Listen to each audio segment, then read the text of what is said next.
Welcome to the Majestic Truth Podcast. Join us as we delve into the mysteries of the universe, explore the unexplained, and shed light on some of the most important events that have occurred and are occurring in our world today. Get ready to open your mind, expand your horizons, and discover the extraordinary. This is the Majestic Truth Podcast. And now your host, Michelle. Welcome aboard, truth seekers. Fasten your seatbelts and prepare for an unforgettable ride. Together we'll question, explore, and embrace the majesty of truth. I'm so grateful you are here today. So, I've been on the other side of this mic for over 20 years, producing radio shows and podcasts.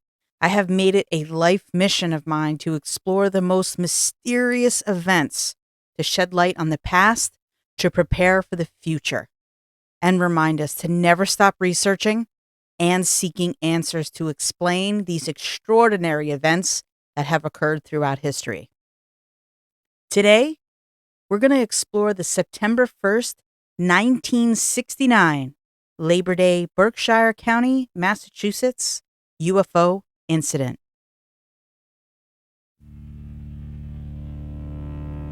According to Melanie Kirchdorfer, as quoted from the Berkshire Eagle on August 7th, 2020, something weird happened here, and we were a part of it.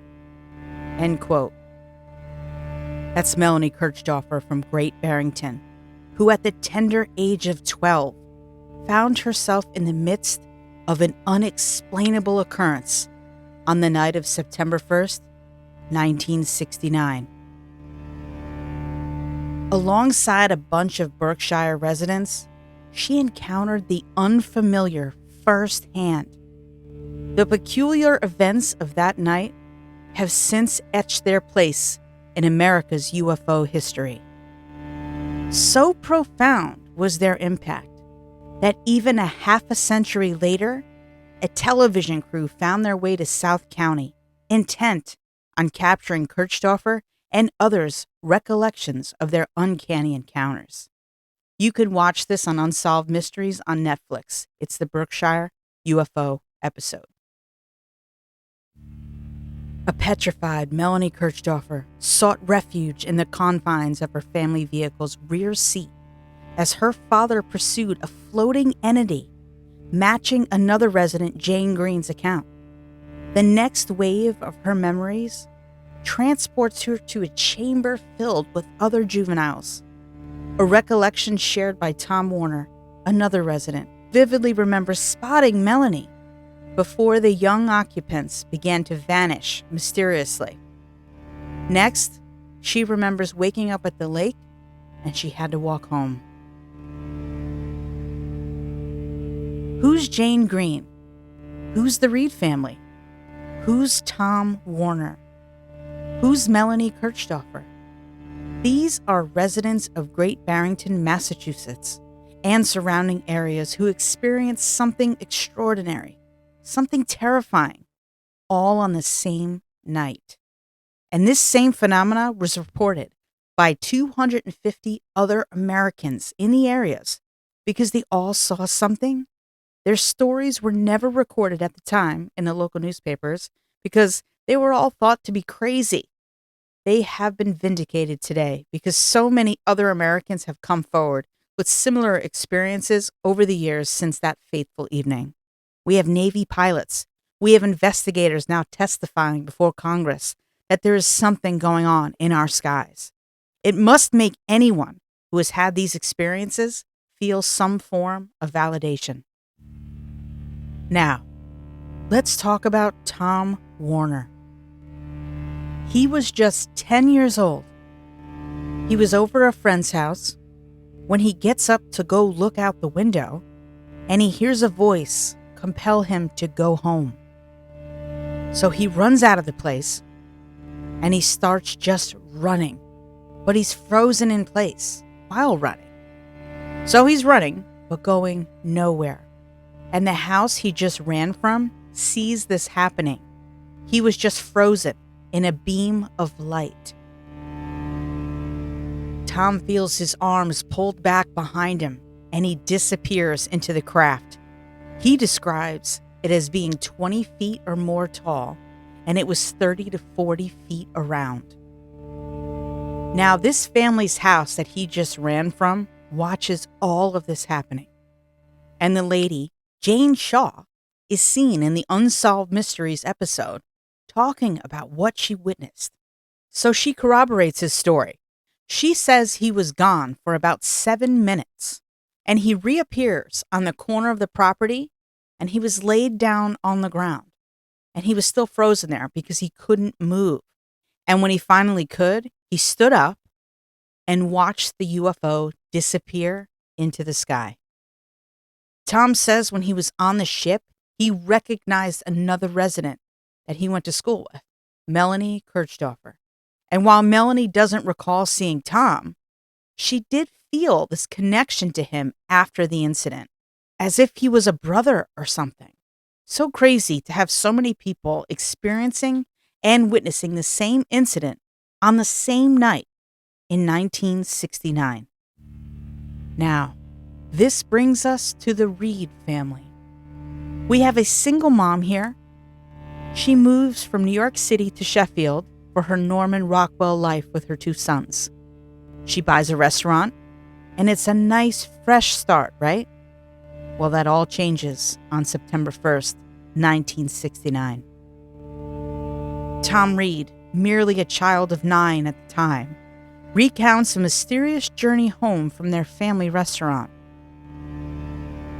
Seated in the family station wagon, he was accompanied by his mother, his grandmother, and his brother. According to Reed, his mother was at the wheel as they traversed a local bridge, a shortcut on their usual route. It was at this juncture they witnessed an intense illumination, a radiant white light that morphed into a vibrant orange. Reed's mother, Nancy, who also partook in the Unsolved Mysteries episode, recollects spotting a peculiar entity in the sky, akin to a massive turtle shell stretching 100 yards. In the fleeting moments that followed this sighting, they slipped into unconsciousness, only to awaken 3 hours later. Despite their ordeal, everything seemed undisturbed upon their return to consciousness. The only anomaly was the swapped seating arrangement. The grandmother had taken the driver's seat, where Nancy had been, and the car's ignition was now turned off.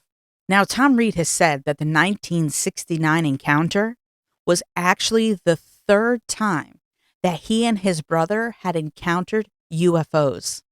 The first, as he described, involved seeing a craft that they said looked like a turtle shell on the ground in 1966. He said that the pair saw the craft again the following year in 1967. You have to wonder if anything happened to them, but they just don't remember. One of the theories I have heard is that some people are abducted multiple times throughout their life. So I'm just curious if these 2 boys could have had more experiences that they just don't recall. Maybe possibly if they did hypnosis regression, maybe it would recover some of their memories if they wanted to anyway. Now, less than a year after the encounter, the Reed family sold the family diner, the Village on the Green, and relocated the family to Great Barrington, Massachusetts. Why, you ask? Because they were harassed after the incident. The boys dealt with bullying at school. Nancy recalls being followed home by a pickup truck frequently, and the police would frequent the restaurant she owned in order to keep the peace there. Nancy wanted to give her boys a nice life. This was not her Norman Rockwell life, so she knew she was left with no choice but to relocate. How sad. Really, how sad. When Tom Reed emerged from the harrowing deal, he made a bold decision. He wanted to share his story, to tell the world what he had experienced. A polygraph test was conducted, a beacon of truth in a sea of skepticism.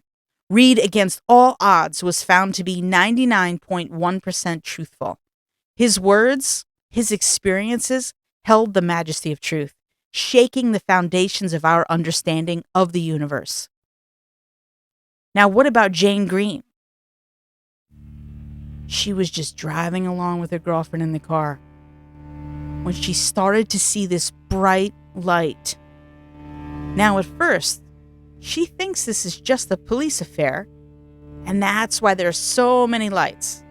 But as she gets closer and closer, the light is so bright, she just can't see any longer.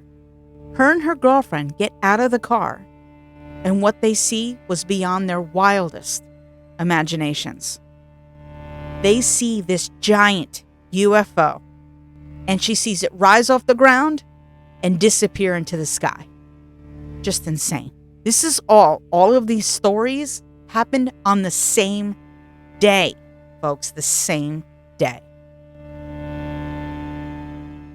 In 2015, a park was established by the town of Sheffield along the Housatonic River at the very location of Tom Reed's otherworldly encounter, serving as a symbol of remembrance for the incident. For 4 years, a granite monument weighing 5,000 pounds found its home in this park until it was replaced in 2019 by a distinctive sign. The sign expressed the Commonwealth of Massachusetts' recognition and validation of the Reed family's off-world incident, which transpired on September 1st, 1969. The citation praised their commitment and involvement in the event, which was authenticated, corroborated, and recognized as historically significant by Massachusetts historians. The incident's detailed records were included in the Great Barrington, Massachusetts Historical Society's collection, marking the official acceptance of the event in Massachusetts history. So, what really happened that fateful Labor Day of 1969? What truths lie behind the experience of so many? This is a remarkable and extraordinary incident in history, and with so many experiencing the same thing and witnessing the events, it's hard to deny their claims. And why would you? After the New York Times article about UAPs and the recent House Oversight Committee hearing on UAPs, the time is now to open our eyes and wake up to the truth that we are not alone. We have never been alone in the universe.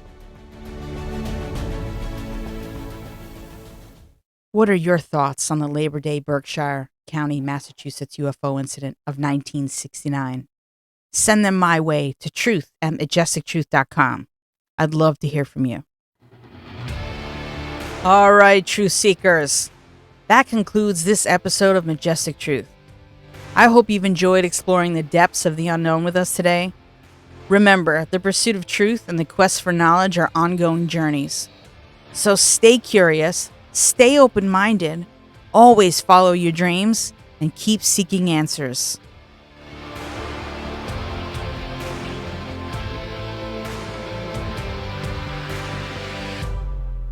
Next week is our monthly Motivation Mastery episode, and we will be discussing harnessing the power of positive thinking, the role of optimism in motivation, complete with some tips to help you on your journey of truth.